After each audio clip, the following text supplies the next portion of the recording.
আসানসোল মানেই তো আমরা সিনেমায় দেখেছি বা এমনি সাধারণভাবে দেখেছি, জেনেছি প্রচুর কয়লা খনি, রেলওয়ে ওয়াগান, সেখানে মানে ইয়ার্ড থাকতো, সেখানে প্রচুর ক্রাইম হতো। তো এই নর্থ পুলিশ স্টেশনের আন্ডারে তো আমরা যতদূর জানি, আমি যতদূর জানি, সব থেকে ভয়ঙ্কর এলাকাগুলো ছিল। নর্থ পুলিশ স্টেশন তখন মানে বলতে পারেন যে মানে ঢোকা যেত না, পুলিশিংটা খুব উইক ছিল ওখানে। তো সাউথ থানাকে ভেঙেই কি নর্থ ক্রাইম থানা। হতো ওখানে?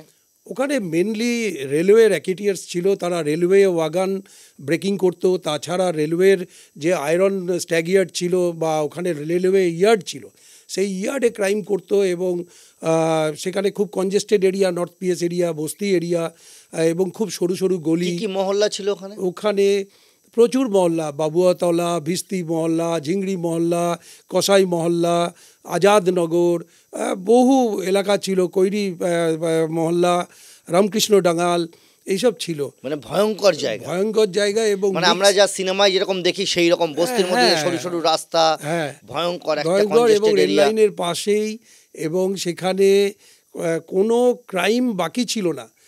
এবং সারা ভারতবর্ষ থেকে তখন পুলিশ আসতো ওখান থেকে ক্রিমিনাল ধরে নিয়ে যাওয়ার জন্য। ইনফরমেশন গ্যাদার করাও খুব কঠিন ছিল। এখানে যে ক্রিমিনালরা ছিল সেই সময় যখন আপনি পৌঁছলেন, সে সময় ক্রিমিনালরা কে কে, মানে কুখ্যাত কারা কারা নাম ছিল, কতজন ছিল? তখন তো ক্রিমিনাল বলতে স্টার্সদের এলাকা। তখন ছিল কুরবান অ্যান্ড 15 স্টার্স। মানে তারা মানে বস একজন, আর তার যে সাকরেদরা তাদেরকে স্টার বলা হতো। আচ্ছা। এবং এইভাবেই তারা পরিচিত ছিল, মানে ওখানকার লোকেরাই এই নামে জানতো। এই নামে, এবং সেখানে পুলিশের খাতাতেও তাদের স্টার হিসেবেই তাদের নাম, এবং তাদের পাশে কোন স্টার, মানে বিভিন্ন রকমের শামসাদ, পাতলি আনোয়ার, অনেকে হয়তো এখন আছে, অনেকে নেই, অনেকে ভালো হয়ে গেছে। তারা সব এই আয়রন র্যাকেটিয়ার্স এবং বিভিন্ন ইলিগাল কাজের সঙ্গে, এবং টোটাল ওখানে সোশিও ইকোনমিক যে কন্ট্রোল এদের হাতে ছিল, বিশেষ করে রেলপাড় অঞ্চলটাই।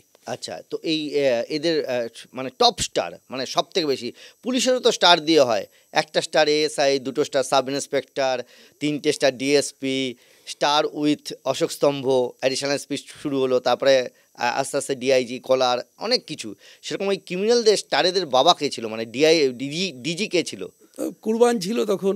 এবং কুরবানের ওখানে তখন পেনিট্রেট করাও অনেক মুশকিল ছিল, কারণ এই কুরবানের লাইফস্টাইল কীরকম ছিল? কুরবানের লাইফস্টাইল, কুরবান ওখানে রেলওয়ে কোয়ার্টার্স দখল করে সেখানে তার বিরাট মহল তৈরি করেছিল। সেখানে কোয়ার্টার্স দখল মানে কতগুলো? ওখানে তো রেলওয়ে কিছু কোয়ার্টার্স ছিল চাঁদমারি অঞ্চলে। তো চাঁদমারি অঞ্চলে কসাই মহল্লার পাশে ওটা। আচ্ছা। তো সেইখানে রেলওয়ে কোয়ার্টার্স কিছু বেদখল করে ওখানে তাদের বাড়ি ফাড়ি করে নিয়েছিল বড়, এবং সেখানে বাইরে থেকে নর্তকীরা আসতো, নাচ গান হতো, খানাপিনা হতো, পুলিশের পেনিট্রেশন কম তো তখন এখানে, এবং বিভিন্ন রকমের ক্রিমিনালসরা চারিপাশ থেকে আসতো। মানে প্রাসাদ বানিয়ে ফেলেছিল। প্রাসাদ বানিয়ে ফেলেছিল।